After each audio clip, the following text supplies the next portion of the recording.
Hello guys, welcome to Pakistani real action. तो कैसे हैं आप सब? उम्मीद है आप सब बढ़िया होंगे, मजे में होंगे, खुश होंगे, आबाद होंगे। मेरा नाम है मुदस्सिर। बशर सुबह आज की वीडियो काफी ज्यादा कमाल करने लगे। वीडियो का जो टाइटल है वो है पाकिस्तानी स्कूल की बुक्स में पाकिस्तानी बच्चों को भारत के बारे में क्या पढ़ाया जाता है।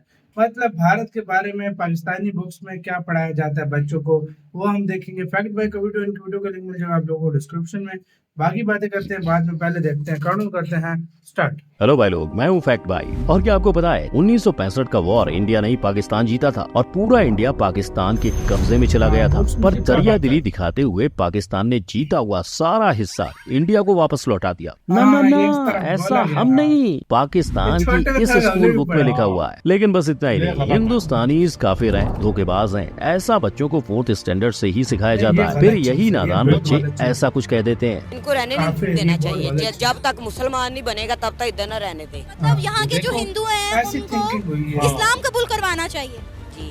और यही दुश्मनी के बीज उगकर जब बड़े होते हैं तो उनमें कुछ इस प्रकार की नफरत सुनाई देती है। उनकी औकात ही नहीं है कि वो हमारे साथ लड़े। हम मुसलमान हैं, हमारा जज्बा ही नहीं है। हम मुसलमान हैं, वो हमारे साथ लड़ ही नहीं सकते। लेकिन क्या आप जानते हो, इन सारी नफरतों का जन्मदाता है एक अकेला इंसान। अगर वो ना होता तो शायद आज इंडिया पाकिस्तान एक होता। Number 1, culture. पर नहीं, पाकिस्तानी टेक्स्ट बुक बच्चों को सिखाती हैं कि मूर्तियों की पूजा करने वाला काफिर कहलाता है। मेरे अपने ही भांजे ने मतलब स्कूल में उसको पढ़ाया गया कि काफिर का मतलब बुतों की पूजा करने वाला। अब सोचने वाली बात है कि ये सुनकर वहाँ के हिंदू बच्चों पर क्या क्या बीतती होगी। यहाँ तक कि उनके 6th स्टैंडर्ड के सोशल स्टडीज में ये लिखा है कि इंडियंस के घर उनके दिल की तरह छोटे होते हैं और इंडियंस हमेशा से अंधेरे वाले घर में रहना ही पसंद करते हैं। बस सिर्फ घर नहीं, पाकिस्तानी टेक्स्ट बुक में मंदिरों को भी छोटा, अंधेरों से भरा और गंदा कहा जाता है, जहाँ हिंदुस्तानी नकली मूर्तियों की पूजा करते हैं। उनका ये भी कहना है कि इंडिया में बाल विवाह करना एक आम बात है और औरतों की इज्जत तो वहाँ ना के बराबर की जाती है। ये हिंदू जो है अपनी बेटियों को सही से ट्रीट नहीं करते, उनको मार देते। अब भले ये पुराने जमाने में होता था, पर आज की सच्चाई क्या है वो तो सब जानते हैं। पर इन सब में ताज्जुब करने वाली बात ये तक थी कि इन्हें ऐसा भी पढ़ाया जाता है कि पहली दफा लिबास सिलने का आविष्कार पाकिस्तान में हुआ था। पर रियलिटी देखें तो हर कोई जानता है कि ये आविष्कार इजिप्ट से आया है। Number 2, geography.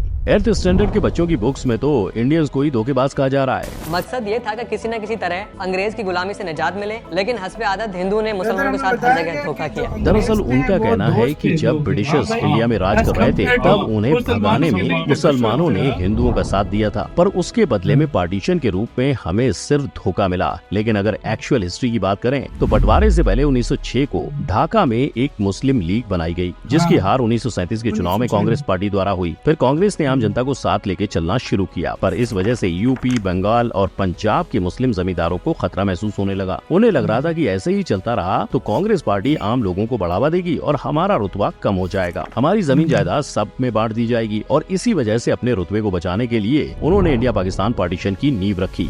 Number 3, history. अब बंटवारा तो हो गया, पर उसका सारा इल्जाम उन्होंने हिंदुस्तानियों पे डाल दिया और ऊपर से 11th और 12th में पढ़ते बच्चों को हिस्ट्री में ये सिखाने लगे। 11वीं और 12वीं जमात के लिए है। इंसानियत दुश्मन हिंदुओं और सिखों ने हजारों बल्कि लाखों औरतों, बच्चों, बूढ़ों और जवानों की इंतहाई बेदर्दगी और संगदिली से कत्ल किया और बेआबरू किया। इतना ही नहीं, इन्होंने तो पूरी हिस्ट्री बदल के रख दी है। जैसे 13वीं सदी में पाकिस्तान के दायरे में पूरा उत्तर भारत और बंगाल आ चुका था, तब अलाउद्दीन खिलजी ने दक्षिण तक का भारत जीतकर उसे पाकिस्तान का हिस्सा बना दिया और 16वीं सदी तक तो पूरा इंडिया गायब हो गया था और दुनिया के नक्शे में सिर्फ पाकिस्तान बचा था। अब जो पाकिस्तान बना ही 1947 में था, वो 13वीं और 16वीं सदी में ये सब कैसे कर सकता है? ऐसा सब ऊट पटांग लिखा गया MD जफर की किताब a text book of Pakistan studies में। और ऐसे इनके बिना सिर पैर वालों वाली हिस्ट्री की हद तो तब पार हुई जब उन्होंने कहा कि 1965 का वॉर असल में पाकिस्तान ने जीता था। पाकिस्तानी सेना ने भारत के कई इलाके जीत लिए और जब भारत हार की कगार पर था तभी भारत ने UN से युद्ध को सीज करने की मदद मांगी। फिर क्या, पाकिस्तान ने भी अपना बड़ा दिल दिखाते हुए युद्ध को रोका और सारे जीते हुए इलाके इंडिया को वापस दे दिए। ये सुनकर तो बस इतना ही लगता है कि हमारी पंचतंत्र की कहानियाँ भी इससे ज्यादा लॉजिकल और मीनिंगफुल होती हैं। अब बारी आती है ये जानने की कि इन सब के पीछे आखिर था कौन। मोहम्मद जियाउल हक, जो पहले पाकिस्तान आर्मी के हेड और बाद में पाकिस्तान का प्रेसिडेंट बना, ये इंसान एक तरफ तो इंडिया के साथ भाईचारा बना रहा था और दूसरी तरफ दुश्मनी की जड़ें गहरी कर रहा था। पर गौर करने वाली बात तो ये है कि हम यहाँ 2 भाई या 2 घर की नहीं, दुनिया के 2 देशों की बात कर रहे हैं। कैसे सिर्फ एक इंसान एक पूरे देश के यूथ को दूसरे देश से इतनी नफरत करने पर मजबूर कर रहा है? क्या इसका असर हमारे भविष्य पर नहीं पड़ सका?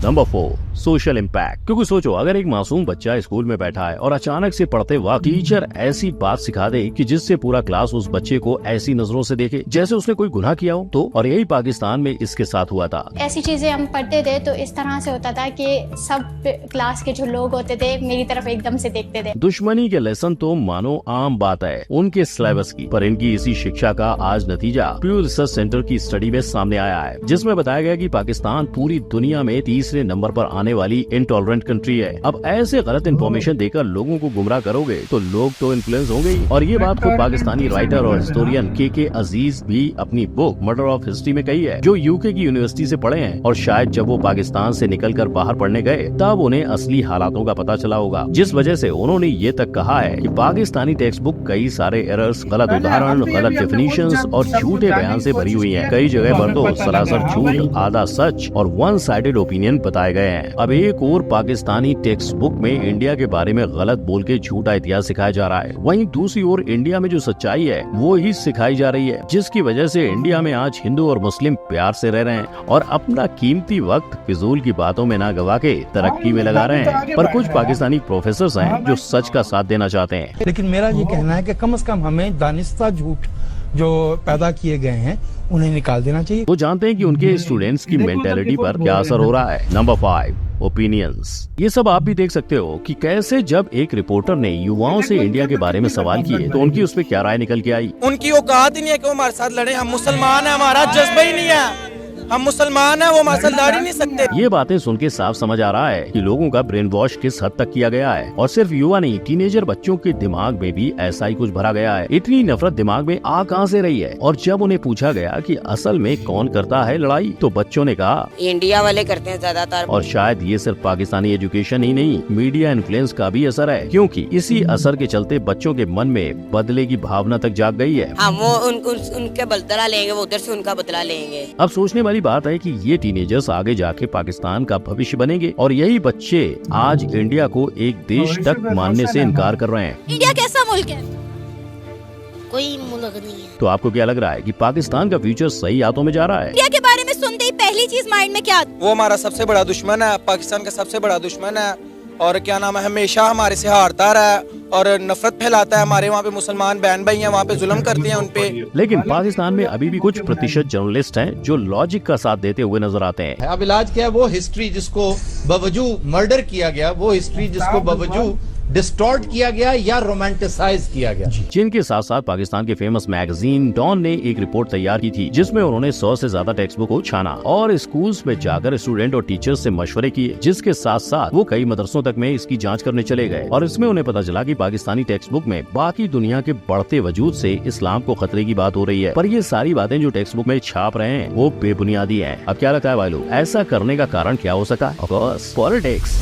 Number 6, conclusion. और इसी पॉलिटिकल एजेंडा को पूरा करने के लिए भले ही पाकिस्तानी पॉलिटिशियंस ने एजुकेशन सिस्टम में इंडिया के लिए नफरत के बीज बोए थे, लेकिन आज उन्हीं बीजों से बना हुआ पेड़ का नतीजा पाकिस्तानी युवाओं को ही भुगतना पड़ेगा। ऐसी सोच उनकी तरक्की के बीच तो आ ही रही है, लेकिन अगर इन बच्चों को बाहर किसी देश में कुछ कर दिखाने की अपॉर्चुनिटी मिली तो वो उधर इसी गलत नॉलेज के साथ जाएंगे। तो आज फैक्ट भाई ने आपको बताया किस तरह। इसी के साथ हो यार गाइस वीडियो खत्म।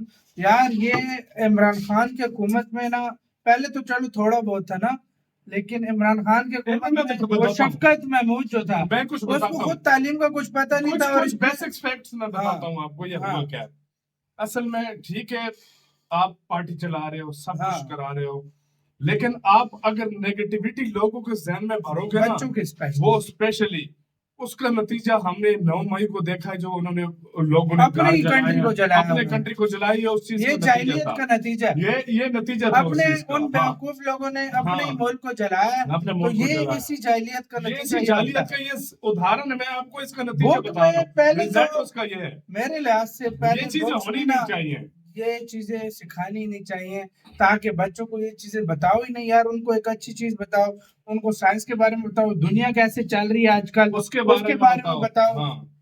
ये ज्यादा बेटर रहेगा। बिल्कुल। तुम लोग ये डाल के अपने से थोड़ा मसाला लगा के बुक्स में पेश कर रहे हो।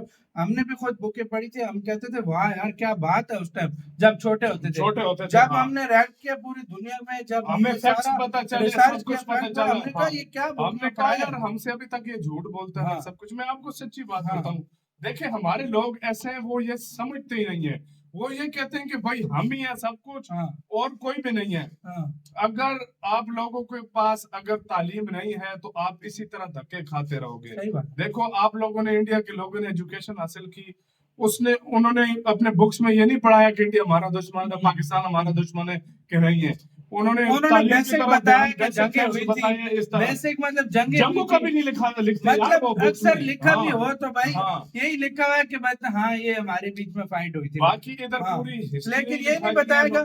इधर बताया था कि हम जब बंटवारे से पहले क्या हुआ था, हिंदू जो थे वो अंग्रेजों के बहुत करीब थे, उनके बहुत अच्छे दोस्त थे, और एज कम्पेयर टू जो मुस्लिम थे उन पर वो अंग्रेज काफी जुल्म करते थे, और मुसलमान क्योंकि वो मुसलमानों से डरते थे। देखो यार, अब ये लॉजिक वाली बात आजकल इसको करो तो ये लगती नहीं है, क्योंकि हमने सारा देखा कितना हिंदू पर जुल्म हुआ है, मुसलमानों पर जुल्म हुआ है, दोनों पे इक्वली जुल्म हुआ है। अच्छा, और दोनों को ही गुलाम बना के उन्होंने रखा। अच्छा मैं एक और बात तुम्हें बताऊं, अक्सर लोग कहते हैं कि भाई पाकिस्तानी इंडियंस जहाँ भी हों वो एक दूसरे की तरफ खींचे के हुए आ जाते हैं, मतलब ये मिलते हैं या सारा कुछ जो भी है, जो दूसरे देशों के लोगों से मिलते हैं वो पाकिस्तानियों के साथ मिलने का तरीका अलग होता है। असल में पता है बात क्या है, पहले हम भी तो इंडिया में ही थे ना, मतलब हम भी पहले एक अखंड भारत कहलाता था ना, ठीक है। तो ये अट्रैक्शन होती है जो एक दूसरे को खींचते हैं, जब हम आपसे बात करते हैं वो अट्रैक्शन होती है। वक्ती तौर पर दुश्मनी अगर